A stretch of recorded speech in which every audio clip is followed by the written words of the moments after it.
안녕하세요. 시절 따라 인연 따라 오디오북 오대산 노스님의 인과 이야기. 오늘의 제목은요, 연불왕생하신 외할머니 편입니다.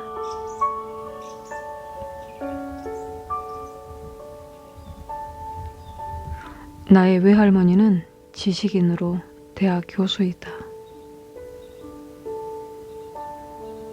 일생 동안 선을 행하면서 다른 사람에게 상냥하고 친절하였다. 처음엔 그분도 불교를 미신으로 여겼다. 외할머니는 평생 건강하고 병과 재난이 없었으나 만년에 이르러서 신체 곳곳에서 불편한 현상이 나타나기 시작하였다.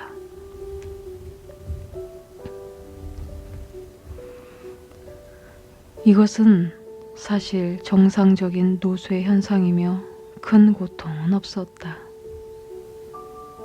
그러나 그녀는 자기의 몸의 수명이 다하게 된 것으로 생각하고 스스로를 계속 애태우기 시작했다. 그러던 차에 양여사라는 분에게 가르침을 받으면서 그분이 말씀하기를 모든 인연을 놓아버려야 하며 몸에 과도하게 집착해서는 안 된다고 하였다.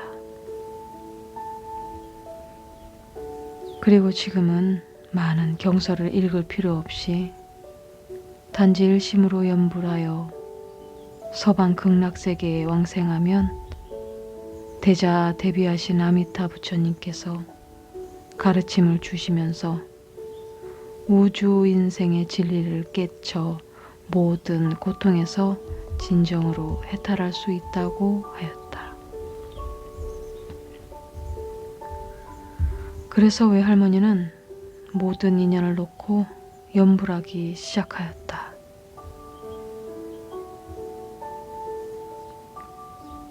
외할머니가 83세 되는 어느 해날 위가 몹시 불편하여 무엇을 먹으면 다 토하기 시작하였다.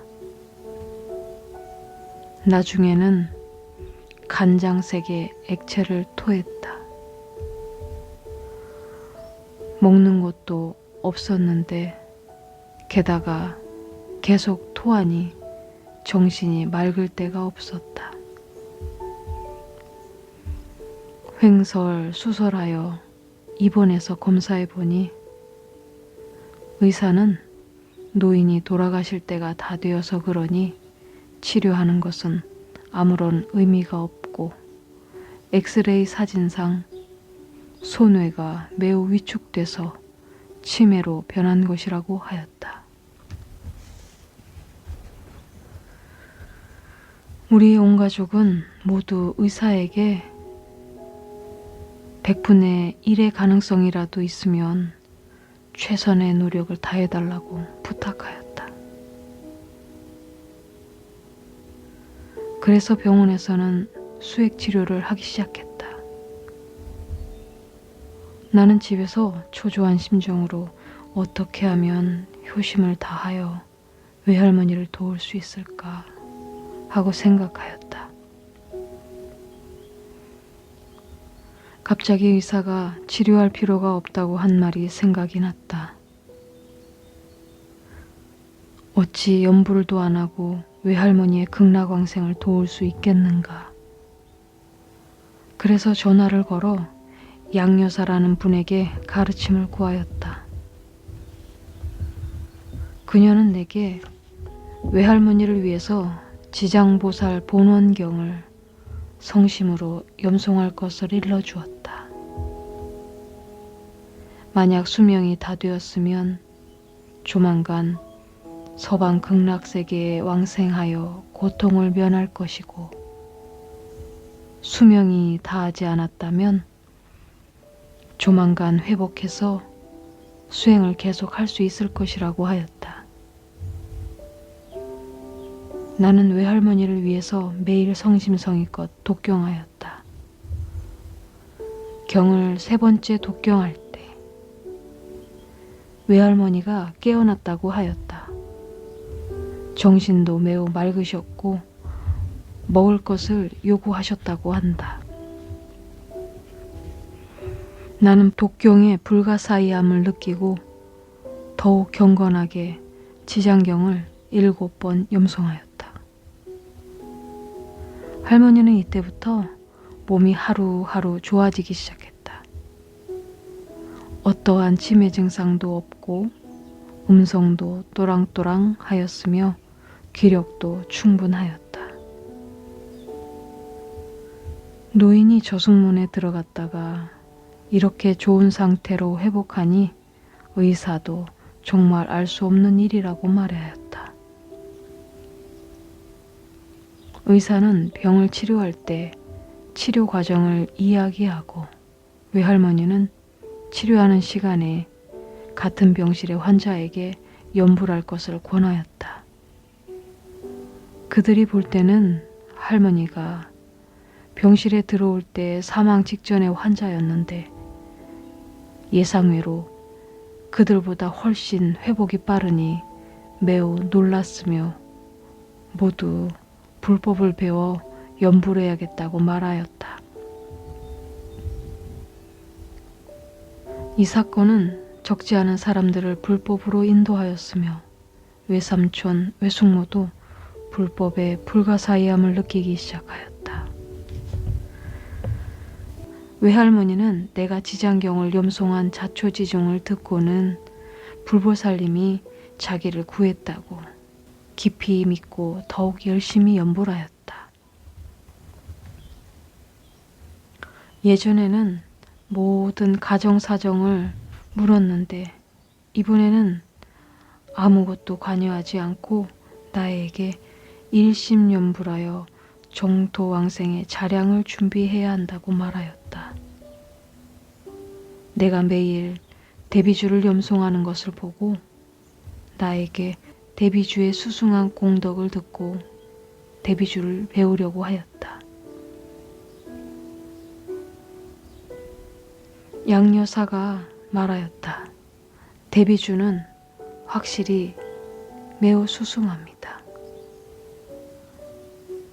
다만 노인네가 연로하시며 또 흔치 않는 글자가 많으니 굳이 이것을 염송할 필요가 없습니다. 전심전력으로 아미타불을 염송하시면 됩니다.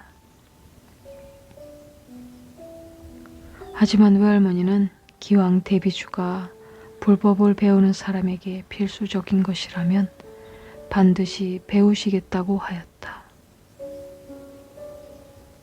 그때부터 외할머니는 염불하는 시간 외에 특별히 시간을 내어 녹음 테이프를 따라 반복하여 배웠다.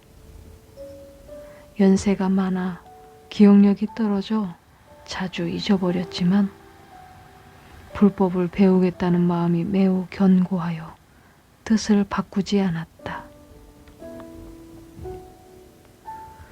그녀가 완전히 암송할 때까지 반복하여 나에게 듣게 하면서 발음이 정확하지 않은 글자는 수정하게 하였고 모든 글자를 정확하게 염송해야만 만족하셨다. 그런 후 그녀는 매일 새벽에 일어난 후 먼저 대비주를 7번 염송한 후 하루 종일 나무 아미타불을 염하였다. 이와 같이 하시기를 1년 이상 지속하였다. 외할머니는 매년 병원에 가서 한 번씩 수혈을 받았다. 어느 날 외사촌 형이 할머니를 모시고 수혈을 받고 있던 중 할머니가 돌연 반대편 벽을 가리키면서 말하였다. 누가 창문을 열었나? 어째서 이렇게 큰 바람이 들어와? 하고는 혼수 상태에 빠져버렸다.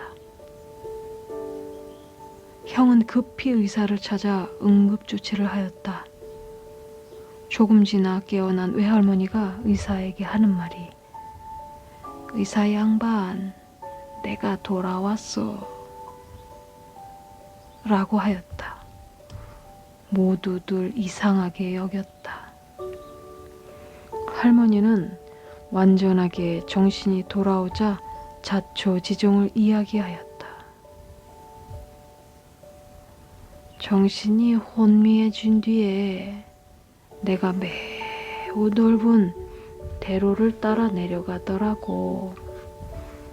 길 양옆에 많은 사람들이 서서 소라도 불고 북도 치고 하는 것이 마치 나를 환영하는 것 같았어. 나에게 말을 거는 사람은 없었는데 내가 계속 대로를 따라 앞으로 가니 아주 조그만 절이 보였지. 그런데 절 안에 불상도 없고 아무도 없는 거야. 그래서 나는 들어가면 안 되는 곳인가 하고 생각하고 돌아왔어.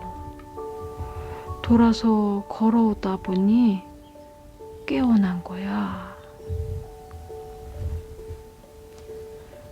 외할머니가 이야기를 마치자 병실의 환자들이 모두 놀랐다. 왜냐하면 사람이 죽으면 모든 일이 끝나는 줄로 생각했기 때문이다. 할머니를 치료하는 주치의가 말하였다.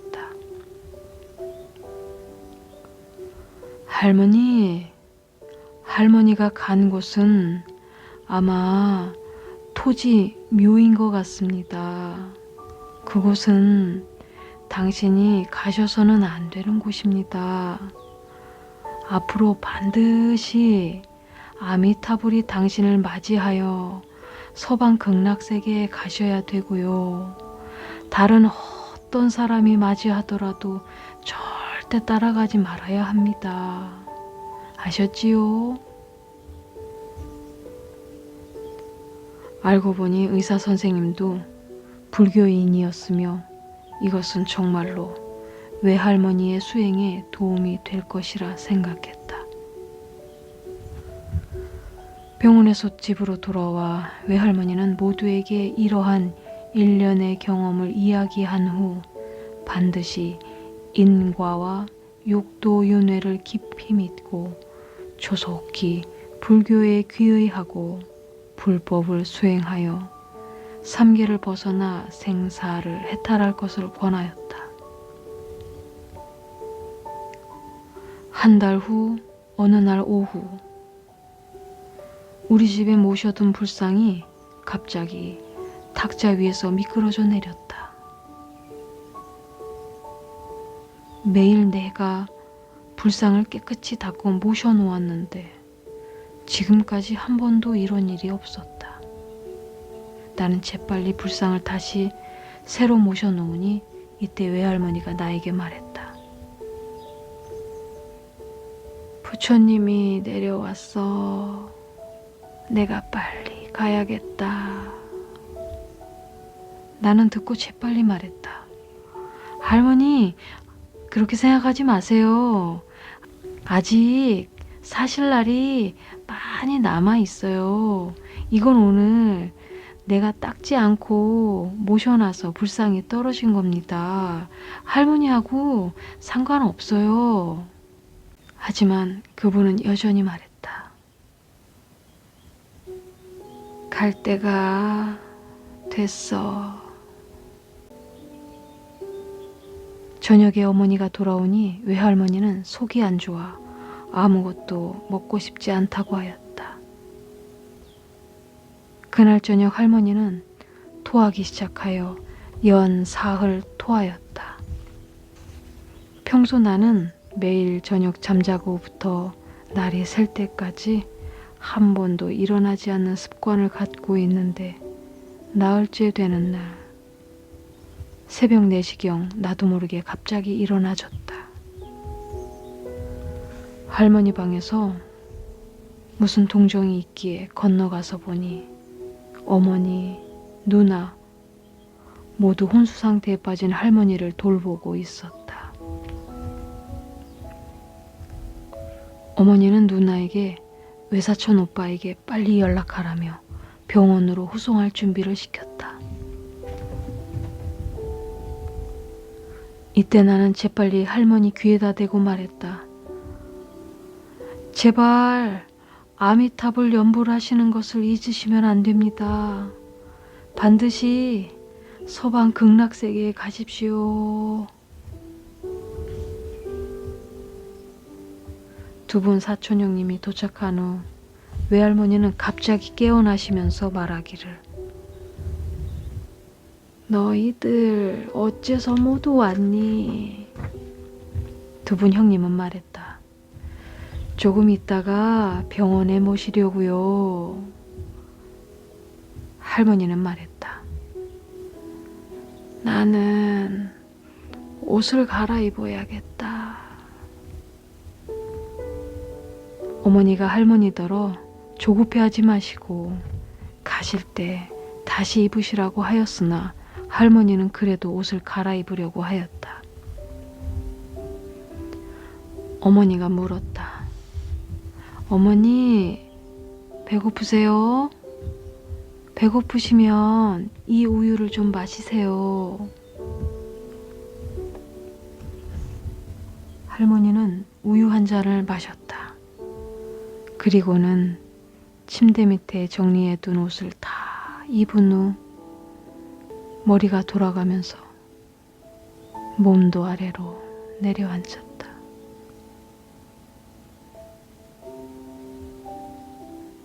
두 형은 급히 할머니를 침대로 모셨다. 두 형은 병원에 가지 말자. 어딜 가도 늦을 것이다. 하였다. 어머니가 울기 시작하자 두 형은 울지 말아야 한다. 노인이 왕생하는데 영향을 주니 너희들은 옆방으로 가서 뒷일을 상의하고 우리는 노인을 위하여 존염하겠다. 하고 말했다. 나와 누나는 바닥에 꿇어앉아 큰 소리로 연불하고 아울러 할머니 귀에 대고 큰 소리로 말하였다. 반드시 믿음을 굳게 하시고 극락세계에 왕생하셔야 됩니다. 라고 하였다. 존염은 새벽 5시부터 시작하였다. 할머니는 돌아가실 때 눈을 뜨고 입을 벌리고 있었는데 연불을 아침 8시까지 하였을 때 눈을 감고 입도 닫았으며 매우 자상하고 편안한 모습이었다. 이때 친척들이 다 와서 외사촌 형이 장례를 상의하였다. 할머니께서 기왕 부처님을 믿고 서방 극락세계에 왕생하시기를 원하셨으니 저는 불교식으로 장례를 준비하려고 합니다. 두 분은 어떠십니까? 큰아버지가 말씀하셨다. 단지 노인에게 유익하다면 무슨 방법이든 다 좋다. 사촌형은 다시 말하였다. 모두가 할머니에게 매우 효성스러우시니 극락세계에 왕생하실 수 있도록 다 같이 도와드립시다.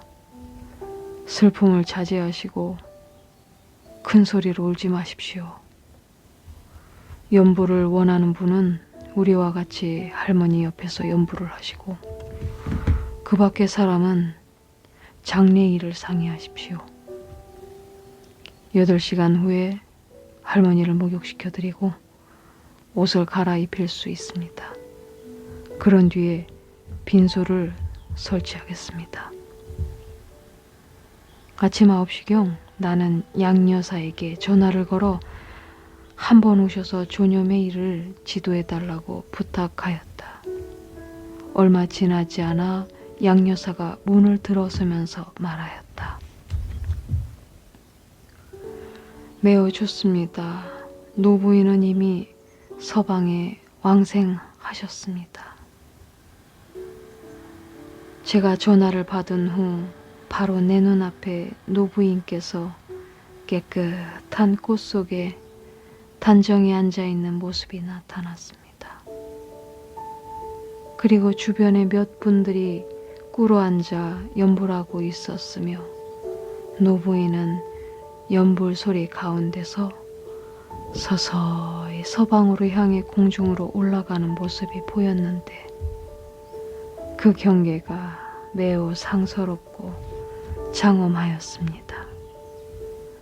노부인께서 평생 선을 행하시고 만년에 일심으로 연불하면서 왕생을 원하셨으니 또 임종시 전 가족이 존엄하고 법대로 장례를 준비하였기 때문에 직접 서방 극락세계에 왕생하셨습니다.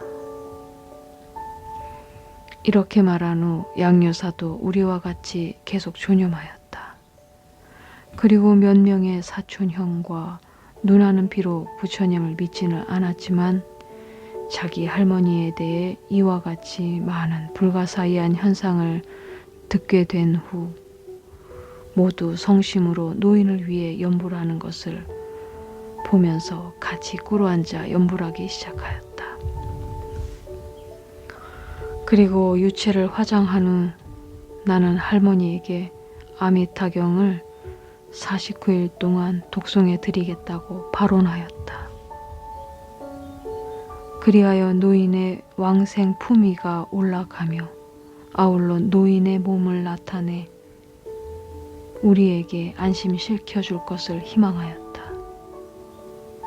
큰이 형과 형수도 매일 노인을 위하여 독경하였다. 독경한 지 사흘 후 사촌형이 전화를 걸어 나에게 알려주었다. 아침에 형수가 일어난 후 정리하느라 매우 피곤하여서인지 눈을 뜨려고 해도 뜰 수가 없었단다. 이때 갑자기 눈앞이 밝아지면서 할머니가 그녀 앞에 서 있는 것이 보였다. 몸에는 스님의 옷을 입고 머리를 깎은 모습이었다. 생전에는 키가 작고 야위셨었는데 당시에 키가 매우 높고 컸으며 야위지도 않고 얼굴에 홍조를 띠고 있었단다. 형수가 노인을 알아볼 수 있었고 노인은 그녀를 보고 미소를 지어 보였단다.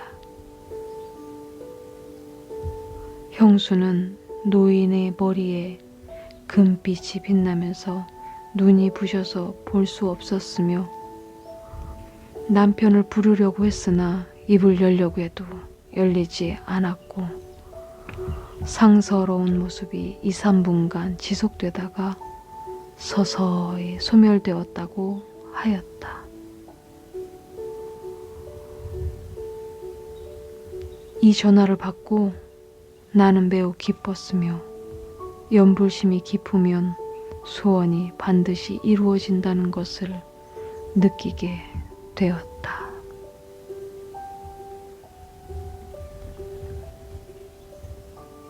네, 오늘의 이야기는 여기까지입니다. 동법사에서도 천일간의 마음의 자유를 찾는 연불 기도와 수행을 하고 있습니다. 인과 이야기를 듣는 불자님이나 기도에 동참하셔서 연불하시는 모든 불자님들께서 모두 관세음보살님의 명운 가피와 불자님 댁에 상서로운 일들이 가득 넘치시길 기원하겠습니다. 네, 오늘은 여기까지입니다. 감사합니다. 성불하십시오.